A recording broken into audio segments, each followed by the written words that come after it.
Afternoon YouTube. Hope everyone's having a good day. We're in a different location. We're urban. We're in the shed, the man cave. No bushcraft this weekend. I overindulged my father and husband privileges last weekend, being out with the guys in the solo survival course. And work commitments.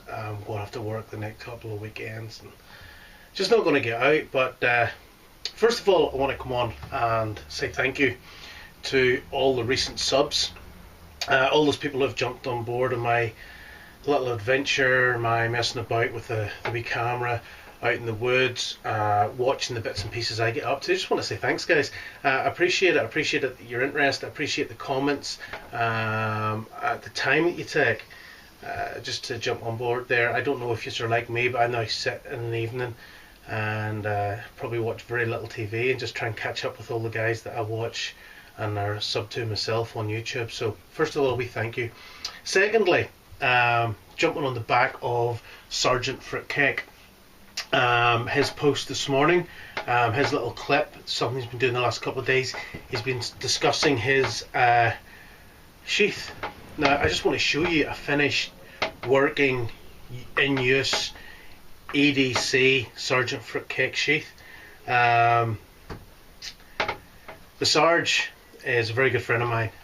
We have had a very strong friendship for a long time now. Our families, our friends and our kids get on together, our wives shop together.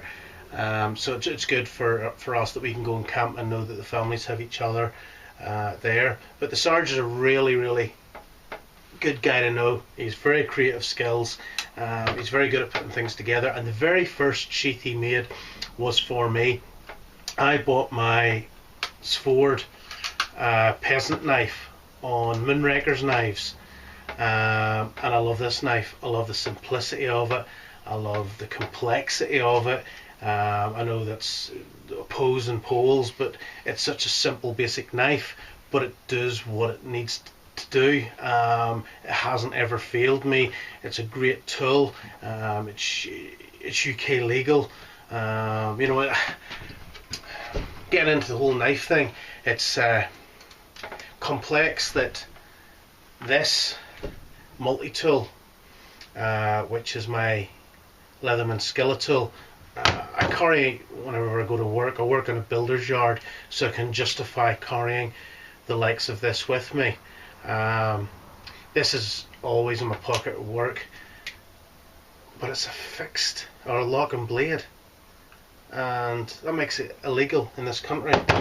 But this being below 3 inches, or on the minimum of the 3-inch measurement, but non-locking until you hold the tang, means that it is UK legal. I'm not getting into legalities. I'm just saying, guys, it's not useful for us guys who like to use knives as tools, who see knives as an extension of who we are and what we do, to be told by people who have no understanding of their positive capabilities that we can and can't use. Anyway, back to the sheath. This one has been in action for quite some time now. I've wore it as an EDC below a hoodie or a top or an inside a jacket. It lies close to the body. It fits very nicely. I always wear this as a neck knife. I have never wore it on the bilt yet. That was the main request that I put to Sergeant Fruitcake at the time, but he decided that the bilt lip would be a nice wee added option. The knife, the Sword peasant knife, if you know it, is designed to be used as a one-handed knife that you can push it open with one hand, lock it in place with one hand, and then close it again with one hand. And the sheath is an extension of that. I'm going to use two so I can lift it up for you, but the fact that you can slide it in with one hand, the knife holds itself, and then you can clip it shut. So the Sarge has posted 2 clips showing how he makes these. I run mine off, or sorry, he run mine off, made it up. I threw it onto Instagram, got an awful lot of likes and interest. stuck them the Sarge's Way, and it's been a really popular knife sheath for people now. I know there's a couple of guys out there who love theirs, and hopefully the guy will get orders for more of these, because they are really good quality, really useful working sheaths. They do work. I've carried mine in camp, in work, out for walks, and I love it. Now, the Sarge got me thinking about being creative, and I have a problem that I have to be creative with, guys. I don't know if any of you have come across a maker of knives called Perkins. They do a lot of Damascus steel. Well, I bought my first proper bushcraft knife from Perkins on Amazon, and I was very, very pleased with it. It was actually my daughter wanted to buy it to me for a Father's gift last year, so in June it will be a year since I first got the knife. We found the blade that I liked. We ordered it, and she got it. It arrived in the post, and she got it and wrapped it up and presented it to me on Father's Day, and it was a brilliant Father's Day gift. My daughter's very, very generous, and she's very much interested in what I do camping, and she goes out and does basic bushcraft skills with me. So she got me a lovely Damascus blade bone handle knife. I'll maybe try and stick a picture on with this clip so you can see what it looked like before the impending footage. Last week I took it out on the Sole Survivor course. It will be the knife that you see me hold up in the video footage, and it worked great.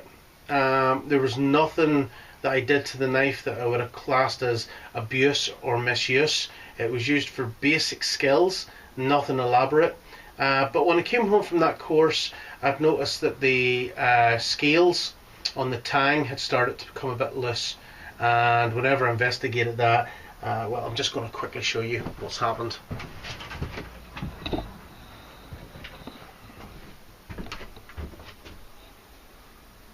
Yeah, broken knife, broken heart.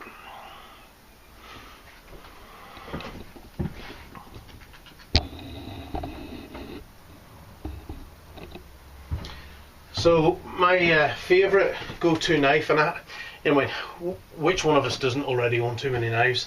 But my favourite go-to knife is now in bits. The knife itself is still in working order.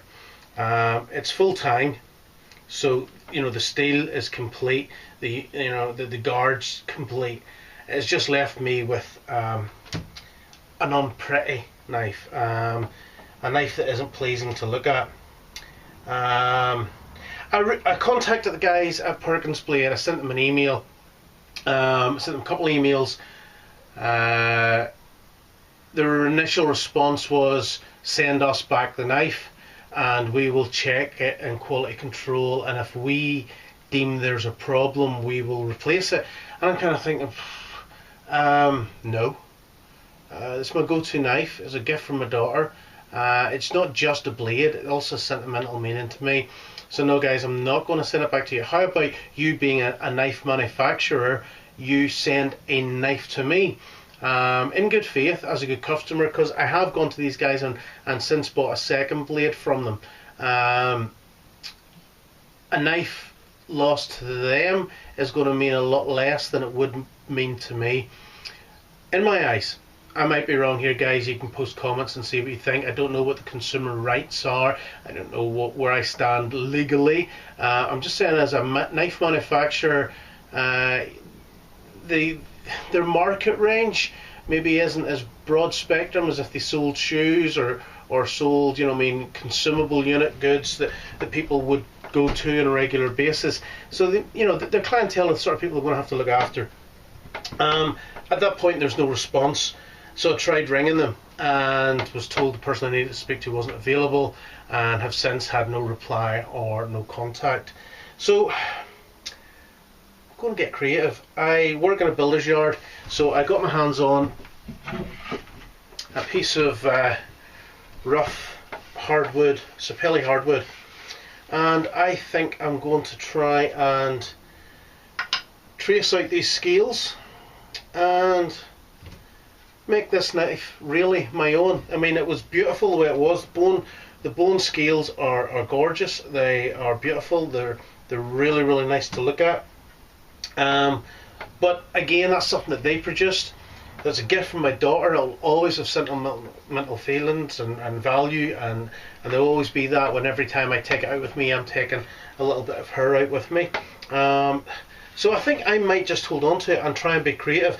This is a lovely piece of sapele. It's a bit rough at the minute, but I mean, this was just a spare piece of wood that was lying around our work yard that was going to go to waste. So I says, guys, I'll take that and I'll see what I can do with it. I'm not a creative person. Well, okay, I'm creative. I'm not practical. I can come up with some great ideas. Getting them to actually work for me sometimes can be a problem. I'll give it a go. I know that if all else fails, the Sarge is always there for backup. I also have other ways of maybe getting around this problem. But guys, I'll keep you posted. Again, I just want to say thank you. Thank you for Kev at Kev Outdoors for his help, his promotion, his encouragement and his advice as far as YouTube's concerned. He's a great guy. His skills, if you're following me and not following Kev, you're on the wrong channel. You know, get over there and sub him too. Sarge, who's complete nutter, but the best sort of nutter you want in your life. And also Mr. Fermanaman, Tom. So Tom's the guy that has got us into this YouTubing and communicating online and just getting to know people across the world who have similar interests to us. So those are my three big shout outs. I just want to say to those guys, to Sergeant Fruitcake, to Kev Outdoors and to Mr. Fermanaman, thanks guys.